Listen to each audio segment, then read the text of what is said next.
আসসালামু আলাইকুম ওরহমতুল্লাহি ওবরাকাত। ওয়ালাইকুম আসসালাম রহমতুল্লাহ। সাধারণত যখন আমরা কোনো চিকিৎসা বা রোগের ডায়াগনোসিসের কথা বলি তখন সেখানে কিন্তু একটা খুব স্পষ্ট আম, নিখুঁত গাণিতিক ব্যাপার থাকে। ধরুন কারো হাত ভেঙে গেলে তাকে এক্স রে করাতে দেওয়া হয়। একদম। এরপর সেই এক্স রে রিপোর্টে ভাঙা হাড়ের সাদা দাগটা একদম স্পষ্ট দেখা যায়।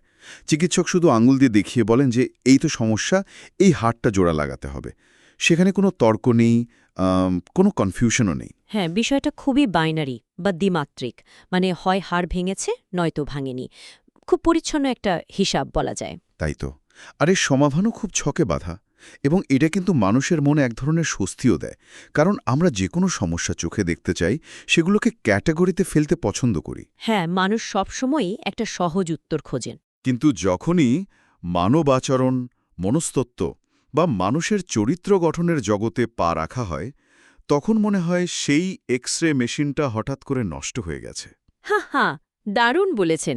কারণ সেখানে কোনো সাদা কালো দাগ নেই। ঠিক, পুরোটাই ধূসর। আমরা এমন এক জগতে প্রবেশ করি যা অত্যন্ত অস্পষ্ট এবং জটিল। এই জটিলতাগুলো নিয়েই আজকে আমরা একেবারে গভীরে গিয়ে বোঝার চেষ্টা করব। আজকের এই গভীর আলোচনার মূল উদ্দেশ্য হল সচ্চরিত্র বা আখলাক গঠন, তাই তো? একদম মানুষের সচ্চরিত্র বা আখলাক গঠনে কোরআনের নির্দেশিকাগুলো নিয়ে বিশদভাবে আলোচনা করা। কিভাবে আমরা এই জ্ঞান অর্জনের মাধ্যমে গোটা জীবনকে ঢেলে সাজাতে পারি তার একটা সুস্পষ্ট রূপরেখা খোঁজার চেষ্টা করব আজ। এটা খুবই সময় উপযোগী একটা বিষয়। এবং আয়াতগুলি উল্লেখ করে অবশ্যই ক্রমিক অনুযায়ী একটি একটি করে শুদ্ধ বাংলা উচ্চারণে আমরা এই বিশ্লেষণটা করব। কিন্তু শুরুতেই আমার একটা বড় প্রশ্ন আছে। বলুন। ওর স্বভাবটাই এমন, তো এটা কি আসলে জন্মগত, নাকি চর্চার মাধ্যমে তিল তিল করে অর্জন করতে হয়? এই প্রশ্নটা আসলে যুগ যুগ ধরে ইসলামিক স্কলার থেকে শুরু করে আধুনিক সাইকোলজিস্টদেরও ভাবিয়েছে। আধুনিক পণ্ডিত আবু আম্মার ইয়াসের কাদির একটা দারুণ বিশ্লেষণ আছে এখানে। আচ্ছা, তিনি কি বলছেন? তিনি বলছেন যে মানুষের ভেতর একটি আধ্যাত্মিক ডিএনএ থাকে। অর্থাৎ কিছু মানুষ জন্মগতভাবে তুলনামূলক একটু বেশি শান্ত বা হয়তো একটু বেশি দয়ালু হয়। মানে কিছুটা জেনেটিক ব্যাপার-স্যাপার আর কি। হ্যাঁ, কিছুটা। কিন্তু এর মানে কখনোই এই নয় যে জন্মগতভাবে একটু ভালো স্বভাব পেয়ে গেলে আত্মশুদ্ধি বা যাকে আমরা বলি রিয়াজাতান নফস, সেই দায়িত্ব থেকে কে পুরোপুরি মুক্ত হয়ে গেল। ও, বুঝতে পারছি। মানে চেষ্টা চালিয়ে যেতেই হবে। ঠিক। আরবি ভাষার একটা চমৎকার দিক এখানে খেয়াল করার মতো। ধরুন, হোল্ক শব্দটির মানে হল শারীরিক বা বাহ্যিক সৃষ্টি, যাকে আমরা পরিবর্তন করতে পারি না। যেমন কারো চোখের রং বা শারীরিক উচ্চতা, তাই তো? একদম। কিন্তু খুলুক বা আখলাক হল মানুষের অভ্যন্তরীণ চরিত্র। এটা পুরোপুরি চর্চার বিষয়। বিখ্যাত স্কলার ইবনে আবি জায়েদ আল কায়রাওয়ানি তো বলেছেন যে এই বিশাল চরিত্র গঠনের শাস্ত্র এর পুরো ভিত্তি মূলত মাত্র 4টি হাদিসের উপর দাঁড়িয়ে আছে। চলুন বিষয়টা একটু খুলে বলি। এই 4টি ভিত্তি আসলে কি, যা পুরো মানব চরিত্রকে ধারণ করে আছে? শুনলে খুব সাধারণ মনে হতে পারে, কিন্তু এগুলোর বাস্তব প্রয়োগ সবচেয়ে কঠিন। প্রথমটি হল বাকসংযম, অর্থাৎ ভালো কথা বলা অথবা একেবারে চুপ থাকা। এরপর? দ্বিতীয়টি হল অনর্থক কাজ বর্জন করা, যার মাধ্যমে আসলে অন্যের গোপনীয়তা রক্ষা হয় এবং মানুষের নিজের জীবনের ফোকাস ঠিক থাকে। তৃতীয়টি হল রাগ নিয়ন্ত্রণ, যেটা যে কোনো সংঘাত এড়াতে সবচেয়ে বড় ঢাল হিসেবে কাজ করে। একদম ঠিক ধরেছেন। আর চতুর্থটি হল অপরের জন্য ঠিক তাই পছন্দ করা যা নিজের জন্য করা হয়। এটি হল নিঃস্বার্থ পরোপকার বা এমপ্যাথির চূড়ান্ত পর্যায়। শুনতে হয়তো খুব সহজ লাগছে, কিন্তু বাস্তবে এই যে হয় ভালো কথা বলবো নয়তো চুপ থাকবো, এই একটা জিনিস মেনে চলাই তো বর্তমান সোশ্যাল মিডিয়ার যুগে দিনের অর্ধেক সময় অসম্ভব মনে হয়। হ্যাঁ, এখন তো সবাই যে কোনো বিষয় মন্তব্য করতে মুখিয়ে থাকে। সেটাই। যাই হোক, এই 4টি ভিত্তিকে কিভাবে আমরা চিন্তায় এবং কাজে রূপান্তর করতে পারি তার একটা অসাধারণ মনস্তাত্ত্বিক কাঠামো কোরআনে দেওয়া আছে। হ্যাঁ, আমরা যদি সূরার ক্রম অনুযায়ী দেখি। হ্যাঁ, আমরা যদি একেবারে প্রথম সূরা অর্থাৎ সূরা আল ফাতেহার দিকে তাকাই, সেখানে আল্লাহ শুরুতেই নিজেকে আর রহমান এবং আর রাহিম হিসেবে পরিচয় দিয়েছেন। এটা খুবই সিগনিফিক্যান্ট। কিন্তু এখানে তো সরাসরি চরিত্রের কথা বলা হয়নি। তাহলে আখলাক গঠনের সাথে এর সম্পর্ক কি? সম্পর্কটা গভীরভাবে মনস্তাত্ত্বিক। মানে আর রহমান হল সমগ্র সৃষ্টির প্রতি স্রষ্টার অসীম দয়া, সে যেই হোক না কেন। আর আর রাহিম হল মুমিনদের জন্য তার বিশেষ মমতা। আচ্ছা, মানে মডেলটা হলো ভালোবাসার, ভয়ের নয়। ঠিক তাই। এর কারণ হল স্রষ্টার এই দয়ার গুণটি মানুষের নিজের জীবনে প্রতিফলিত হতে হবে। মানুষ যখন অনুধাবন করবে তার স্রষ্টা পরম দয়ালু, তখন সে অবচেতনভাবেই সমাজের অন্যান্য মানুষের প্রতি দয়াশীল হতে শিখবে। কিন্তু এখানেই আমার একটা কনফিউশন তৈরি হয়। কি রকম? স্রষ্টা যদি কেবল দয়ালুই হন, তবে তো মানুষের ভেতর একটা খামখেয়ালিপনা চলে আসতে পারে। সে ভাবতে পারে, আমি যাই করি না কেন স্রষ্টা তো রহমান, তিনি ক্ষমাই করে দেবেন। একটা রিল্যাক্সড ভাব চলে আসতে পারে। হ্যাঁ, তখন তো চরিত্রের কোনো রাশ টেনে ধরা সম্ভব না, মানুষ তো বেপরোয়া হয়ে উঠবে। দারুণ একটা পয়েন্ট ধরেছেন। আর ঠিক এই ফাঁকটা বন্ধ করতেই সূরা ফাতেহার পরের আয়াতেই বলা হয়েছে মালিকি ইয়াউমিদ্দিন, বা বিচার দিনের মালিক। ও আচ্ছা, মানে ব্যালেন্স করা হচ্ছে। একদম। এটি রহমতের সাথে জবাবদিহিতার এক অসাধারণ ভারসাম্য তৈরি করে। স্রষ্টার দয়া দেখে যেন মানুষ উদাসীন না হয়ে পড়ে, তাই শেষ বিচারের দিনের নিখুঁত জবাবদিহিতার ভয় চরিত্রের এই ভারসাম্য বজায় রাখে। এটা অনেকটা ধরুন একজন পরম দয়ালু সিইও এর মতো, আচ্ছা। যিনি সারা বছর কর্মীদের অনেক সুযোগ সুবিধা দেন, সবার বিপদে পাশে দাঁড়ান, কিন্তু বছর শেষে যখন পারফরম্যান্স রিভিউ করেন তখন অত্যন্ত কড়াকড়িভার হিসাব নেন। বাহ, চমৎকার একটা অ্যানালজি। এই দয়া এবং জবাবদিহিতার পাশাপাশি আরেকটা বিষয় আছে এখানে। এই সূরায় বারবার হিদায়াত বা সরল পথ নির্দেশ চাওয়া হয়েছে। ইহদিনাস সিরাতাল মুস্তাকিম। হ্যাঁ, ইবনে তাইমিয়ার মতো স্কলাররা বলেন, এই যে বারবার পথ চাওয়া, এটা প্রমাণ করে যে সচ্চরিত্র কেবল মানুষের নিজের ইচ্ছাশক্তি বা উইল পাওয়ার দিয়ে অর্জন করা সম্ভব নয়। এটি স্রষ্টার সাথে একটি যৌথ আধ্যাত্মিক প্রক্রিয়া। তার মানে ভিত্তিটা তৈরি হচ্ছে দয়া এবং জবাবদিহিতার ব্যালেন্স দিয়ে। হ্যাঁ, আর স্রষ্টার গাইডেন্স ছাড়া সেই চরিত্র ধরে রাখা অসম্ভব। এই ভিত্তিটার ওপর দাঁড়িয়ে আমরা যদি একটু সামাজিক চুক্তির দিকে যাই, সূরা আল বাকারার ৮৩ নং আয়াতে একটা খুব সুন্দর কথা বলা আছে, মানুষের সাথে সুন্দর কথা বলো। হ্যাঁ, কুলুল ইন্নাসি হুসনা।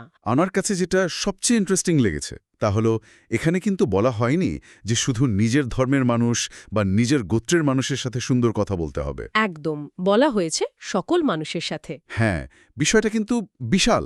এবং স্কলাররা এই জায়গাটা খুব জোর দিয়েছেন। ফখরুদ্দিন আল রাজি বা আল কুরতুবির মতো মুফাসসিররা স্পষ্ট করেছেন যে সুন্দর ভাষায় কথা বলা মানুষের একটি সর্বজনীন অধিকার। এখানে ধর্ম, বর্ণ বা সে ধনী না গরিব এসবের কোনো শর্ত নেই। অনেক সময় তো দেখা যায় আমরা বসের সাথে খুব সুন্দর করে কথা বলি, কিন্তু একজন ওয়েটার বা দারোয়ানের সাথে খুব রুডো আচরণ করি। একটা ঠিক সেই জায়গাতেই আঘাত করে। সৈয়দ আবুল আলা মাওদুদি তার ব্যাখ্যায় আরও স্পষ্ট করেছেন যে এই আয়াতটি একটি ইসলামিক সমাজে অমুসলিমদের মর্যাদা ও অধিকার নিশ্চিত করে। এটা নিশ্চক একটা সামাজিক শিষ্টাচার নয়, এটা সরাসরি ঐশী নির্দেশ। একই সূরা বাকারার ১৭৭ নং আয়াতে আল বির বা প্রকৃত ধার্মিকতার একটা চমৎকার কনসেপ্ট দেওয়া হয়েছে। সেখানে বলা হচ্ছে কেবল পূর্ব বা পশ্চিমে মুখ ফেরানোই ধর্ম নয়। লাইসাল বেররা আন তুয়াল্লু। হ্যাঁ, তাহলে প্রকৃত ধর্ম কি? আমরা তো অনেকেই মনে করি যে নির্দিষ্ট কিছু রিচুয়াল পালন করলেই ধার্মিকতার চরম শিখরে পৌঁছানো যায়। ওই আয়াতটা আসলে আমাদের এই চেকলিস্ট নির্ভর ধার্মিকতার ধারণাকে ভেঙে গুড়িয়ে দেয়। তৎকালীন সময়ে যখন কিবলা পরিবর্তন হল, তখন মানুষের পুরো ফোকাস চলে গিয়েছিল বাহ্যিক দিকের ওপর। মানে কোন দিকে ফিরে ইবাদত করা হচ্ছে সেই তর্কে। হ্যাঁ, তখন এই আয়াত নাজিল হয়ে মনে করিয়ে দেয় যে বাহ্যিক রিচুয়ালি সব নয়। এখানে আলবেল বা প্রকৃত ধার্মিকতার ৪টি মাত্রার কথা বলা হয়েছে। আচ্ছা, মাত্রাগুলো কি কি? যা মানুষের বস্তুবাদী মোহ দূর করে। আর তৃতীয়টা? তৃতীয়টি হল ইবাদতে ধারাবাহিকতা, যেমন নামাজ ও জাকাত। আর চতুর্থ মাত্রাটি হল সবচেয়ে কঠিন এবং আমার মনে হয় সবচেয়ে বেশি উপেক্ষিত। এই সবচেয়ে কঠিন মাত্রাটি আসলে কি? এটি হল দারিদ্র্য, রোগব্যাধি এবং চরম বিপদের মুখে নৈতিক ও মানসিক ধৈর্য ধারণ করা। ধরুন, কারোর চাকরি চলে গেছে, জমানো টাকা শেষ, অথবা সে খুব কঠিন কোনো রোগে ভুগছে। তখন তো মানুষের মাথা ঠিক থাকে না। ঠিক সেই চরম হতাশার মুহূর্তেও নিজের সততা ধরে রাখা, কারোর হক নষ্ট না করা বা স্রষ্টার প্রতি তিক্ত না হওয়া, এই সব কিছুর অপূর্ব সমন্বয় হল প্রকৃত চরিত্র বা আলবিরোর। সত্যি বলতে এই মানসিক কাঠামোটা অসাধারণ, কিন্তু মানুষের চরিত্র সবচেয়ে বড় পরীক্ষার মুখে তো পড়ে যখন সে প্রচণ্ড রাগে থাকে, তাই না? একদম খাঁটি কথা। আবেগ নিয়ন্ত্রণের ক্ষেত্রে সূরা আল ইমরানের ১৩৪ নং আয়াতে একটা অসাধারণ মনস্তাত্ত্বিক ধাপের কথা বলা হয়েছে। হ্যাঁ, সেখানে বলা হয়েছে সচ্চরিত্রবান তারা যারা সুদিন ও দুর্দিনে দান করে, রাগ সংবরণ করে এবং মানুষকে ক্ষমা করে। এখানে মনস্তত্ত্বের ৩টি অত্যন্ত সূক্ষ্ম ধাপ রয়েছে। একটু বুঝিয়ে বলবেন ধাপগুলো? অবশ্যই।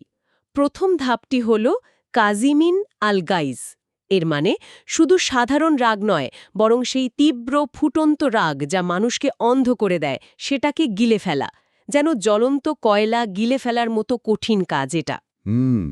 রাগ গিলে ফেলাটা হয়তো অনেক কষ্টে পারা যায়, কিন্তু এরপরের ধাপটা হলো আফিনা আনিন্নাস, মানে মানুষকে মন থেকে ক্ষমা করে দেওয়া। হ্যাঁ, এটা আরও কঠিন। আমি যদি একদম সত্যি কথা বলি, এই ধাপটা অর্জন করা প্রায় অসম্ভব মনে হয়। ধরুন, অফিসে কোনো কলিগ এমন মারাত্মক বেইমানি করেছে যার কারণে ক্যারিয়ারের বড় ক্ষতি হয়ে গেল। Real life scenario. আপনি হয়তো রাগ গিলে চুপ থাকলেন, তাকে গালি দিলেন না, কিন্তু মন থেকে সেই ক্ষোভ পুরোপুরি মুছে ফেলা, এটা কিভাবে সম্ভব? আপনি একদম বাস্তব একটা সমস্যার কথা বলেছেন। রাগ গিলে ফেললে তা অনেক সময় ভেতরে ভেতরে জমতে থাকে এবং বিষাক্ত ক্ষোভে পরিণত হয়। আর এই কারণেই মন থেকে ক্ষমা করাটা জরুরি। নইলে ওই ক্ষোভ ভেতর থেকে কুড়ে কুড়ে খাবে। হ্যাঁ, নিজেরই মানসিক ক্ষতি। তবে এর চেয়েও একটা উপরের লেভেল আছে, যা হল তৃতীয় ধাপ, মোহসিন। এর মানে হল ক্ষতিকারের প্রতিও উল্টো সদয় আচরণ করা। ওয়েট, যে ক্ষতি করেছে তাকে আবার উপকার করা, এটা তো হিউম্যান নেচারের একেবারে বিপরীত একটা কাজ। ঠিক এখানেই তো আধ্যাত্মিক উৎকর্ষতার আসল পরীক্ষা। ইবনে তাইমিয়ার জীবনের একটা ঘটনা বলি। তাকে তার বিরোধীরা বছরের পর বছর চরম কষ্ট দিয়েছে, জেলে বন্দি রেখেছে। আচ্ছা। কিন্তু যখন ক্ষমতার পট পরিবর্তন হল এবং সেই বিরোধীরা তার হাতের মুঠোয় এলো, তিনি প্রতিশোধ নেওয়া তো দূরের কথা, উল্টো তাদের জন্য আল্লাহর কাছে ক্ষমা চাইতেন। ওয়াও, ভাবাই যায় না। হ্যাঁ, প্রতিশোধের স্পৃহাকে পুরোপুরি সমর্পণ করে দেওয়াটাই হল চরিত্রের সর্বোচ্চ চূড়া। ও বিশ্বাস্য একটা ব্যাপার। আচ্ছা, এই যে ক্ষমার কনসেপ্ট, সূরা আল আরাফের ৯৯ নং আয়াতেও এটা বলা হয়েছে। ক্ষমাশীলতা অবলম্বন করুন, সৎ কাজে নির্দেশ দিন এবং মূর্খদের এড়িয়ে চলুন। খুজিল আফওয়া ওয়া মুর বিল উরফি। হ্যাঁ, মূর্খদের এড়িয়ে চলার বা তর্ক না করার এই উপদেশটা মানসিক শান্তি বজায় রাখতে দারুণ কার্যকর। কিন্তু এখানে আমার একটা ক্রিটিক্যাল প্রশ্ন আছে, বা বলতে পারেন একটা পুশব্যাক আছে। বলুন। ইতিহাসে কি এমন কোনো বিতর্ক নেই যে কোরআনের যুদ্ধের আয়াতগুলোর কারণে এই শান্তির বা ক্ষমার আয়াতগুলো রহিত বা বাতিল হয়ে যাচ্ছে, মানে অ্যাব্রোগেটেড? অনেকেই তো দাবি করে যে মক্কার জীবনের শান্তির কথাগুলো মদিনার যুদ্ধের আয়াত দিয়ে বাতিল হয়ে গেছে। এটি একটি অত্যন্ত গুরুত্বপূর্ণ এবং বলতে গেলে মারাত্মক ভুল ধারণা। ঐতিহাসিকভাবে কিছু গোষ্ঠী দাবি করেছিল যে সূরা তওবার মতো যুদ্ধের আয়াতগুলো নাজিল হওয়ার পর ক্ষমার এই আয়াতগুলো মানসুখ বা রহিত হয়ে গেছে। তাই তো শুনি মাঝে মাঝে। কিন্তু আপনি যদি ইবনে কাসিরের মতো মূলধারার প্রাচীন পণ্ডিত এবং আধুনিক স্কলারদের বিশ্লেষণ দেখেন, তারা এই ধারণাকে সম্পূর্ণ প্রত্যাখ্যান করেছেন। তার মানে ক্ষমার আয়াতগুলো আজও সমানভাবে প্রযোজ্য? পুরোপুরি। স্কলাররা পরিষ্কার করেছেন যে শান্তির এই আয়াতগুলো কখনো রহিত হয়নি। এগুলো হলো দৈনন্দিন সমাজ ব্যবস্থা, পারস্পরিক সম্পর্ক এবং শান্তিকালীন সময়ের জন্য চিরস্থায়ী নিয়ম। আর যুদ্ধের আয়াতগুলো? সেগুলো কেবল রাষ্ট্রীয় নিরাপত্তার নির্দিষ্ট প্রেক্ষাপটে বা বৈধ সংঘাতের জন্য প্রযোজ্য। সাধারণ জীবনে বা ব্যক্তি পর্যায়ে সচ্চরিত্র প্রদর্শনের নির্দেশ কখনো কোনো অবস্থাতেই বাতিল হয়নি। বিষয়টা খুব চমৎকারভাবে পরিষ্কার হলো। এবার একটু অন্য প্রসঙ্গে যাই। বাইরের মানুষের সাথে বা শত্রুর সাথে আমরা হয়তো রাগ নিয়ন্ত্রণ করতে শিখলাম, কিন্তু সবচেয়ে বড় পরীক্ষাটা বোধহয় শুরু হয় নিজের ঘরের ভেতরে। একদম ঠিক। পরিবারের চেয়ে বড় পরীক্ষা আর নেই। সূরা আল ইসরা বা সূরা বনী ইসরাইলের ২৩ ও ২৪ নং আয়াতে স্রষ্টার উপাসনার ঠিক পরেই পিতামাতার সাথে সদ্ব্যবহারের নির্দেশ দেওয়া হয়েছে। পিতামাতার প্রতি দায়িত্ব পালন হল মানুষের অহংকার বা ইগো ধ্বংস করার সবচেয়ে বড় একটা ওয়ার্কশপ। আয়াতে বলা হয়েছে পিতামাতাকে সামান্যতম বিরক্তি প্রকাশসূচক শব্দ উফও বলা যাবে না। কিন্তু বাস্তবতার জায়গা থেকে যদি চিন্তা করি, অনেক সময় তো জেনারেশন গ্যাপের কারণে মারাত্মক মতবিরোধ হয়। হ্যাঁ, এটা তো হরহামেশাই হচ্ছে। বয়স্ক বাবা মা হয়তো এমন কিছু বলছেন বা করছেন যা বর্তমান সময়ের সাথে একদমই যায় না, বা তারা অবজেক্টিভলি ভুল বলছেন। তখন এই ফ্রাস্ট্রেশনটা কিভাবে ম্যানেজ করা সম্ভব, যেখানে একটা উফ পর্যন্ত করা বারণ? চ্যালেঞ্জটা ঠিক এখানেই। আল কুর্তুবির মতো মুফাসসিররা এর ব্যাখ্যায় বলেছেন যে এটি কেবল একটা সাধারণ পরামর্শ নয়, এটি একটি অপরিবর্তনীয় আদেশ। মানে কোনো লুপহোল নেই। না, কেবল শারীরিকভাবে তাদের সেবা করাই যথেষ্ট নয়। তাদের ভুল ধরিয়ে দিলেও সেটা চরম বিনয়ের সাথে করতে হবে। মানসিক এবং আবেগগত অবস্থান থাকতে হবে তাদের নিচে। আচ্ছা। ইমাম আজ-জাহাবি পিতামাতার প্রতি এই সামান্য অসম্মান প্রদর্শনকেও সবচেয়ে বড় পাপগুলোর একটি হিসেবে চিহ্নিত করেছেন, যা মানুষের ভেতরের অহংকারকে প্রকাশ করে দেয় এবং সৃষ্টার সাথে সম্পর্ক ছিন্ন করে দেয়। আর এই বিনয়ের বিষয়টা তো শুধু পিতামাতার ক্ষেত্রেই নয়, আমাদের শারীরিক অঙ্গভঙ্গির ক্ষেত্রেও প্রযোজ্য। আমরা অনেক সময় মুখে খুব মিষ্টি কথা বলি, কিন্তু আমাদের বডি ল্যাঙ্গুয়েজ বা অঙ্গভঙ্গি অন্য কথা বলে। হ্যাঁ, ওই যে প্যাসিভ অ্যাগ্রেসিভ আচরণ। ধরুন কেউ কথা বলছে আর বিরক্ত হয়ে চোখ উল্টানো হলো, বা তাচ্ছিল্যের হাসি দেওয়া হলো। কোরআন কি এই মাইক্রো এক্সপ্রেশন বা বডি ল্যাঙ্গুয়েজের দিকে খেয়াল করেছে? খুব সূক্ষ্মভাবে খেয়াল করেছে। সূরা লোকমানের ১৮ ও ১৯ নং আয়াতের দিকে তাকালে ঠিক এই শারীরিক বিনয়ের কথাটি পাওয়া যায়। সেখানে মুসাইয়ের শব্দটি ব্যবহার করা হয়েছে। এটার মানে কি? এর মানে হল অবজ্ঞা ভরে গাল ফুলিয়ে রাখা বা কথা বলার সময় মুখ ফিরিয়ে নেওয়া। এটি হল এক ধরনের শারীরিক অহংকার। এরপর বলা হয়েছে মুখতাল ফখুর এর কথা, অর্থাৎ যে ব্যক্তি অহংকারী হয়ে হাঁটে এবং বড়াই করে। অনেকেই তো এটাকে স্মার্টনেস মনে করে। কিন্তু উচ্চস্বরে কথা বলা বা দম্ভ ভরে চলা কোনো কনফিডেন্স নয়। এটা হল রুগ্ন ও অহংকারী হৃদয়ের বাহ্যিক প্রকাশ। যিনি সত্যিই সচ্চরিত্রের অধিকারী, তিনি শারীরিক এবং মানসিক উভয় দিক থেকে মাটির কাছাকাছি থাকেন, শান্ত ও ধীরস্থির থাকেন। আমরা এতক্ষণ জানলাম কি করতে হবে আর কি করা যাবে না, কিন্তু মানুষের একটা রিয়েল লাইফ মডেল লাগে। সূরা আল আহজাবের ২১ নং আয়াতে প্রিয় নবীর আদর্শ বা উসওয়াতুন হাসানায়ের কথা উল্লেখ করা হয়েছে। ওনার জীবনের কোন দিকটা আমাদের সবচেয়ে বেশি ফোকাস করা উচিত? স্কলার ওমর সুলেমান এই জায়গায় একটা চমৎকার আধুনিক ধারণা দিয়েছেন, যাকে তিনি বলেছেন কলিশন রেটিং বা সংঘাত সহনশীলতা। কলিশন রেটিং মানে গাড়ি কিনলে যেমন ক্র্যাশ টেস্ট রেটিং দেখা হয়, যে অ্যাক্সিডেন্টের সময় সেটা কতটা টিকবে, ওরকম কিছু? একদম তাই। মানুষের চরিত্রের কলিশন রেটিং হল চরম বিপদে, অনলাইনে ট্রোলিংয়ের শিকার হলে বা বিশ্বাসঘাতকতার মুখে সে তার আদর্শ কতটা ধরে রাখতে পারে। দারুণ একটা কনসেপ্ট। এই রেটিং ভালো করার উপায় কি? ওই আয়াতে ৩টি শর্ত দেয়া আছে।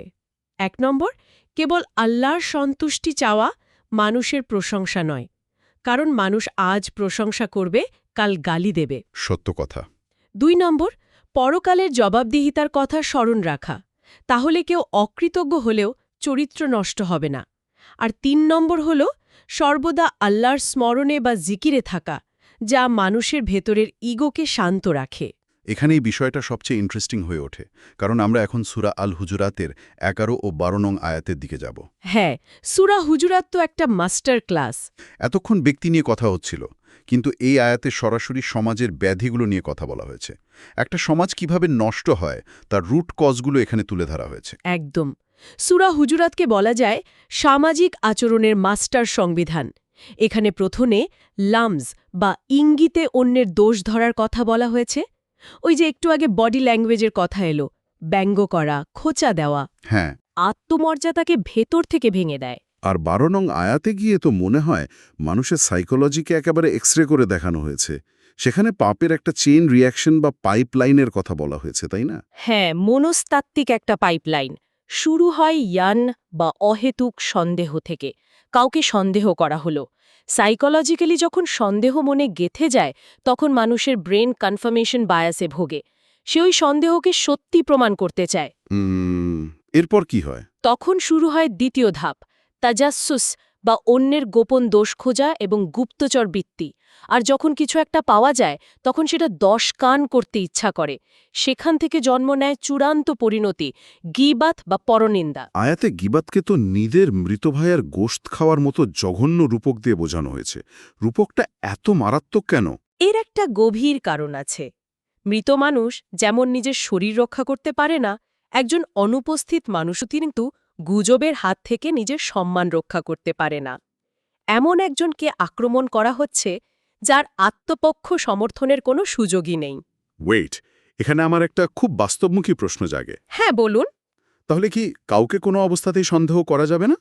ধরুন কোনো বিজনেস ডিল চলছে, বা রাষ্ট্রীয় নিরাপত্তার কোনো ব্যাপার, অথবা ক্রাইম ইনভেস্টিগেশন হচ্ছে, তখন তো সন্দেহ করাটা জরুরি হয়ে পড়ে। না হলে তো পদে পদে ঠকতে হবে বা সমাজ বিপদে পড়বে। অত্যন্ত যৌক্তিক পয়েন্ট। ইসলাম কখনোই চোখ কান বন্ধ করে বোকা হয়ে থাকতে বলেনি। স্কলার্সরা এই সন্দেহ বা জানকে কয়েকটি ভাগে ভাগ করেছেন। সাধারণ সামাজিক জীবনে বন্ধু বা প্রতিবেশীর ক্ষেত্রে অহেতুক সন্দেহ করা একটি বড় অপরাধ। আচ্ছা। কিন্তু বৈধ বা জরুরি সন্দেহ বলে একটা ব্যাপার আছে। বিচার কার্য, রাষ্ট্রীয় নিরাপত্তা, অপরাধীকে শনাক্ত করা বা সমাজকে বিপদমুক্ত রাখার ক্ষেত্রে সতর্কমূলক সন্দেহ কেবল বৈধই নয়, বরং এটা একটা দায়িত্ব। তবে সেটা হতে হবে ফ্যাক্ট বেসড, নিছক খেয়ালের বশে নয়। বুঝতে পেরেছি। এবার যদি সমাজের বৃহত্তর পরিসর থেকে আবার একটু মাইক্রো লেভেলে, মানে দাম্পত্য জীবনে ফিরে আসি, সূরা আত-তাহরিমের ৩ থেকে ৫ নং আয়াতে স্বামী স্ত্রীর মধ্যকার শিষ্টাচারের একটা খুব সূক্ষ্ম উদাহরণ দেওয়া হয়েছে। এটি আসলে ইমোশনাল ইন্টেলিজেন্স বা আবেগীয় বুদ্ধিমত্তার একটা চরম উদাহরণ। নবীজির একজন স্ত্রী যখন একটা পারিবারিক গোপন কথা আরেকজন স্ত্রীকে বলে দিয়েছিলেন, তখন নবীজি বিষয়টা জানতে পারেন। হুম। কিন্তু অবাক করার বিষয় হল, তিনি পুরো বিষয়টা নিয়ে তাকে ভর্ৎসনা করেননি। আয়াতে বলা হয়েছে তিনি কিছুটা জানিয়েছেন এবং কিছুটা এড়িয়ে গেছেন। তার মানে তিনি বুঝিয়ে দিয়েছেন যে ভুলটা ধরা পড়েছে, কিন্তু ওইটা নিয়ে তিলকে তাল করে ঝগড়া করেননি। ঠিক তাই। সচ্চরিত্র মানে এই নয় যে অন্যের সব দোষ খুঁটে খুঁটে বের করে তাকে চরম অপমান করতে হবে, বরং চরম উত্তেজনার মুহূর্তেও প্রিয়জনের সম্মান রক্ষা করে তাকে কিছুটা স্পেস বা ছাড় দেওয়াটাই হল পরম চরিত্রের লক্ষণ। আর এই পরম চরিত্রের চূড়ান্ত স্বীকৃতি আমরা দেখি সূরা আল কালামের ৪ নং আয়াতে। সেখানে স্বয়ং স্রষ্টা নবীজির চরিত্রকে খুলুকুন আজিম বা মহান চরিত্র বলে ঘোষণা করেছেন। এর চেয়ে বড় স্বীকৃতি তো আর হতে পারে না। আসলেই, মা আয়েশাকে যখন নবীজির চরিত্র সম্পর্কে জিজ্ঞাসা করা হয়েছিল, তিনি এক কথায় বলেছিলেন তার চরিত্রই ছিল কোরআন। এর একটা বাস্তব উদাহরণ দিলে বিষয়টা পরিষ্কার হবে। হ্যাঁ, শুনছি। একবার নবীজির কাছে তার অন্য এক স্ত্রীর পাঠানো খাবারের একটা পাত্র আসে। মা আয়েশা তখন ঈর্ষান্বিত হয়ে পাত্রটি হাত দিয়ে ধাক্কা মেরে ভেঙে ফেলেন। মেহমানদের সামনে খাবার মাটিতে পড়ে যায়। আজকালকার দিনে এমন কিছু হলো তো ওই পাত্রের মতো সংসারটাও ভেঙে যাওয়ার উপক্রম হতো। ইগোড়িয়ে লড়াই শুরু হতো, তার বলার অপেক্ষা রাখে না। ঠিক এখানেই খুলুকু নাজিমের প্রকাশ। নবীজি বিন্দুমাত্র রাগলেন না, চিৎকার করলেন না বা নিজের সম্মান নিয়ে ইগোতে ভোগলেন না। তিনি শান্তভাবে ভাঙা টুকরোগুলো গুছিয়ে নিলেন সুবহানাল্লাহ। এবং শুধু বললেন যে খাবারের বদলে খাবার আর পাত্রের বদলে পাত্র দেওয়া হবে। এর মাধ্যমে তিনি অত্যন্ত শান্ত থেকে ইনসাফ প্রতিষ্ঠা করলেন। এটা হলো সেই রাগ গিলে ফেলা এবং ক্ষমা করার এক বাস্তব প্রমাণ, যা আমরা সূরা ইমরানে আলোচনা করে এসেছি। আমরা আলোচনার একেবারে শেষ পর্যায়ে চলে এসেছি। এতক্ষণ অনেকগুলো ধাপ, কনসেপ্ট আর প্র্যাকটিসের কথা বলা হলো। কিন্তু সূরা আল আসরের ১ থেকে ৩ নং আয়াতে এমন একটা বিষয়ের কথা বলা হয়েছে যা ছাড়া এই পুরো চরিত্র গঠনের বিল্ডিংটা আসলে ধসে পড়বে। ঠিক বলেছেন, আর তা হল বিশ্বাস বা ঈমান। ঈমান ছাড়া কোনো নৈতিকতার স্থায়ী ভিত্তি নেই। লোক দেখানো ভালো কাজ কিছুদিন করা যায়, কিন্তু যখন স্বার্থে আঘাত লাগে তখন সেই মেকি চরিত্র ভেঙে পড়ে। তখন আসল চেহারা বেরিয়ে আসে। হ্যাঁ, ঈমান এবং পরকালের জবাবদিহিতা হল সেই শক্ত নোঙর যা মানুষের চরিত্রকে জীবনের সবচেয়ে বড় ঝড়ের মধ্যেও স্থির রাখে। অসাধারণ একটা বিশ্লেষণ হলো আজ। পুরো আলোচনার সারমর্ম টানলে দেখা যায় কোরআনে চরিত্র গঠনের এই নির্দেশিকাগুলো কোনো শূন্যগর্ভ তাত্ত্বিক কথা নয়, বরং এগুলো মনস্তাত্ত্বিক এবং সামাজিকভাবে পরীক্ষিত এক নিখুঁত রূপরেখা। যা মানুষের ভেতরের অন্ধকার দূর করে শুদ্ধতার পথ দেখায়। একদম তাই। যাওয়ার আগে সবার জন্য একটি গভীর চিন্তার খোরাক রেখে যেতে চাই। মানুষ তো সারাক্ষণ নিজের ইবাদত, নিজের ধার্মিকতা এসব নিয়ে ভাবে, কিন্তু আজকে একবার ভেবে দেখুন তো, আজ যে মানুষটি সবচেয়ে বেশি বিরক্ত করেছে তার সাথে কেমন আচরণ করা হয়েছে। যদি ধর্মের গ্রেডিং বা মার্কস কেবল সেই আচরণের উপর ভিত্তি করে দেওয়া হতো, তবে কত মার্কস জুটত। খুব ভাবার মতো একটা বিষয়। জাযাকাল্লাহু খায়ের। আল্লাহ আপনাকে উত্তম প্রতিদান দিন বলে আমাদের কথা শোনার জন্য, আপনার মূল্যবান সময় ব্যয় করার জন্য।